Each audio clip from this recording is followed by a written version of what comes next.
तेरी करुणा का पार नहीं, तू निस्वार्थ प्रेम का सागर है। जिसने चाहा जितना चाहा भर ली अपनी गागर है। गुरु भक्तों, गुरु का सगुण साकार स्वरूप होता ही ऐसा है। वे देह धारण करके संसार में आते ही इसलिए हैं ताकि सब पर अपनी अपार करुणा और अथाह प्रेम निस्वार्थ भाव से लुटा सकें। श्री रामचरितमानस के भीतर इस संदर्भ में बड़ी सुंदर घटना का वर्णन आता है।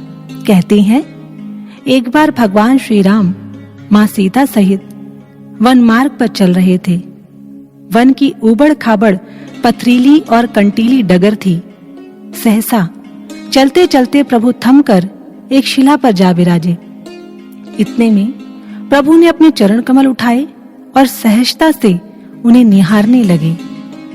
माँ सीता ने देखा कि प्रभु के सुकोमल तलवों में यहाँ वहाँ अनेक कांटे धसे हुए थे।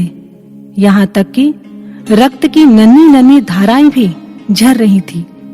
यह देख माँ सीता का हृदय विदीर्ण हो उठा। उन्होंने आव देखा न ताव कांटों को प्रभु के चरणों से निकालने के लिए आतुर हो उठी। तभी प्रभु ने माँ को हठात रोकते हुए कहा, नहीं सीते, तुम्हें यह शोभा नहीं देता। तुम तो साक्षात भक्ति स्वरूपा हो और भक्ति का तो एक ही कार्य होता है, सबको मेरे चरणों तक ले आना।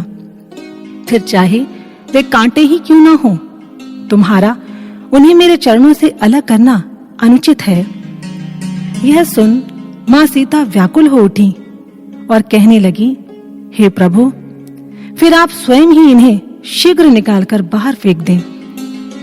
प्रभु श्री राम आंखों में करुणा लिए कहते हैं, देवी, ऐसा कार्य तो स्वयं हम भी नहीं कर सकते।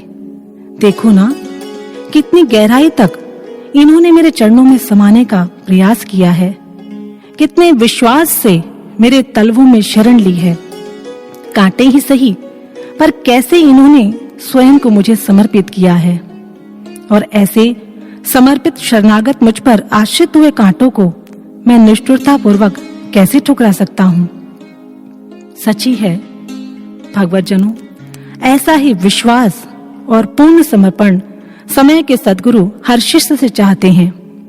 हमारे शरणागत वत्सल पूज्य गुरुदेव श्री आशुतोष महाराज जी ने कभी यह नहीं देखा कि हमारे पुराने कर्म संस्कार कैसे हैं, हम में कितने दोष, दुर्गुण या विकार हैं।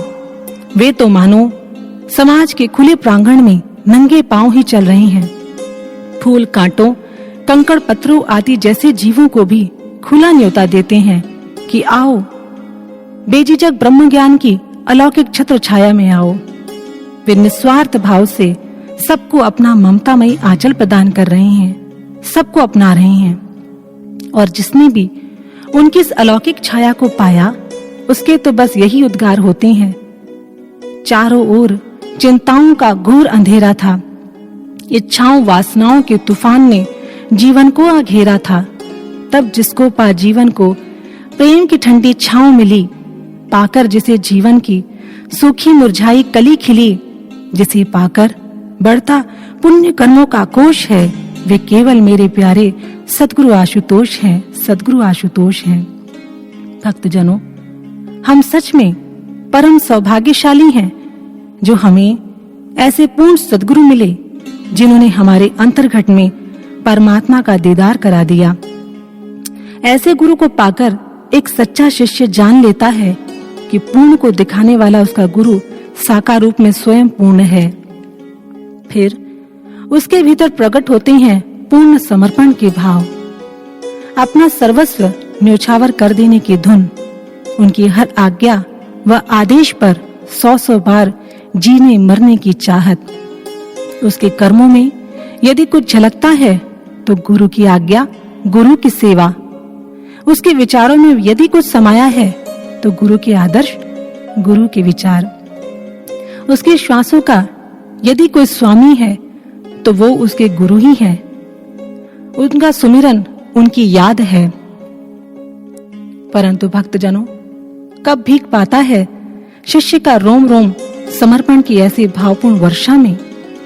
इसके लिए तो शिष्य को अपने भीतर लगातार एक संग्राम लड़ना पड़ता है।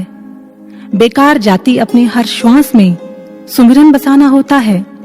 बिखरते विषय वासनाओं की ओर दौड़ते विचारों को बारंबार खींचकर गुरु चरणों में केंद्रित करना होता है। इसी आंतरिक संघर्ष द्वारा शिष्य का अहम भाव स्वाहा होने लगता है। समर्पण की इस अवस्था में शिष्य का ना कोई अपना विचार रहता है, न निजी मत। गुरु की इच्छा ही उसकी इच्छा बन जाती है। उसका रोम रोम फिर यही गाता है, मालिक तेरी रजा रहे और तू ही रहे, बाकी ना मैं रहूं ना मेरी आरजू रहे। ऐसा शिष्य स्वयं को पूरी तरह से गुरु को अर्पित कर चुका होता है। गुरु उसे कैसी भी परिस्थितियों से गुजारे, फूलों की छुअन दे या कांटों की चुभन, वह खुशी खुशी सभी परीक्षाओं को सिर माथे पर लेता है। वह पूरी तरह मिटने को तैयार रहता है। भगवतजनों, यह आध्यात्मिक नियम है कि गुरु दरबार में जो भी कुछ बनने के लिए आया वह मिट गया, पर जो मिटने के लिए आता है वह बन जाता है। ठीक उसी प्रकार जैसे मिट्टी जब कुम्हार के हाथों में आती है तो वह उसे गूंथता है, पैरों तले रौंदता है, गढ़ता है और अंततः भट्टी तक में पका देता है। वह उस अग्नि परीक्षा से भी चुपचाप गुजर जाती है। कुम्हार के आगे उसका यही समर्पण उसे एक आकार देता है। पैरों तले रौंदे जाने वाली यही मिट्टी फिर घड़े रूप में लोगों के सिर पर स्थान पाती है। ठीक इसी प्रकार सद्गुरु भी शिष्य के अर्थहीन जीवन का सार्थक निर्माण करते हैं और वह धीरे धीरे गुरु के साथ एक रूप होने लगते हैं और अंततः पूरी तरह वह शिष्य गुरुमय ही हो जाता है। और उसके उपरांत ऐसे शिष्य फिर अपने सौभाग्य पर नाज करते हुए यही कह उठते हैं, नभ के सूरज से भी उज्जवल इनकी गौरव गाथा है। सद्गुरु की क्या करूं बढ़ाई, शब्द नहीं कोई आता है। हनन किया जब अंधकार का प्रभु से आन मिलायो, क्यों ना नाज करूं मैं किस्मत पर, भाग्य बड़े मैं सद्गुरु पायो, भाग्य बड़े मैं सद्गुरु पायो।